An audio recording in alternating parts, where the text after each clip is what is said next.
আজরাইলকে ডাকতে বলে, আজরাইল আয় আয়, তাড়াতাড়ি আয়। আজরাইল সামনে হাজির হয়ে যাবে।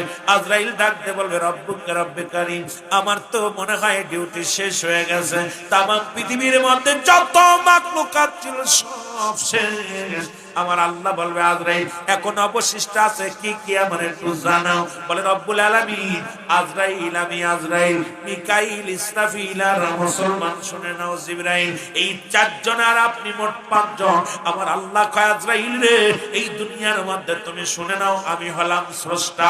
স্রষ্টার কোনো মৃত্যু নাই, সৃষ্টির মৃত্যু আছে আজরাইল। সুতরাং আমার যাও যাও, জিবরিল আমিনকে নিয়ে আসো, কারণ জিবরিলের তো আর কোনো দায়িত্ব নাই। ওরে জিবরিল আমিনকে নিয়ে আমার আল্লাহ কয়, জিবরিল রে, তুমি কেন কাঁদতেছিল ওদিন যেদিন আমার হাবিবের জানটা কবজ করার জন্য আজরাইলকে পাঠিয়েছিলাম? সেদিন তুমি কেন কাঁদতেছিলে জমিনের মধ্যে, আমি একটু জানতে চাই। জিবরিল বলে, আল্লাহ, ওদিন আমি কেঁদেছিলাম যে আমার ডিউটি শেষ হয়ে গেছে। এই দুনিয়ার মধ্যে আদম নবীর কাছে আসলাম 12 বার, ইদ্রিস আলাইহিস সালামের কাছে আসলাম 4 বার, ইব্রাহিম আলাইহিস সালামের কাছে আসলাম 42 বার, মুসা আলাইহিস সালামের কাছে আসলাম 450 বার, আর আপনার হাবিব রাহমাতুল লিল আলামিনের কাছে আসলাম 24,000 বার। আমি জিবরিল কেঁদেছিলাম, আল্লাহ, আমি আর বুঝি দুনিয়ার মধ্যে নবীর সঙ্গে সাক্ষাৎ হবে না। আরে আমার নবীর সঙ্গে আর বুঝি আমার আলাপ হবে না রে।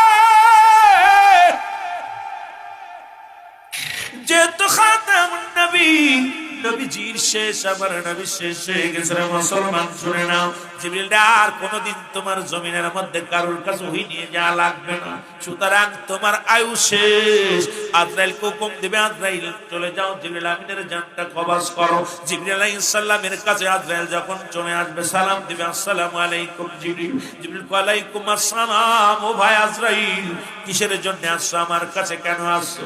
ডাকতে বলবে, ভাই জিবরিল রে, রব্বে কারীম আমারে পাঠাইছে প্রতিটা বস্তুর কাছে একবার আমি আসি, আজকে আপনার কাছে আসি। রব্বে কারীম আমার হুকুম দিয়েছে আপনার রূহটা নেওয়ার জন্য। জিবরিল আমিন আফসোস করে ডাকতে বলবে, হে পরওয়ারদিগার আলম, সারা জীবনে আপনার হুকুম তালিম করলাম, কোনদিন তো না বলি না। আমার আল্লাহ, আমাকে একটু ভিক্ষা দেওয়া যায়নি, আমি মরতে চাই না। ওই মরণ যন্ত্রণা যে কত কঠিন রে আব্বা, একটু দিলের কান্ডা লাগান শুনে না ওরে আমার বাবারা। এরে ডাকতে পারবে, আজরাইল,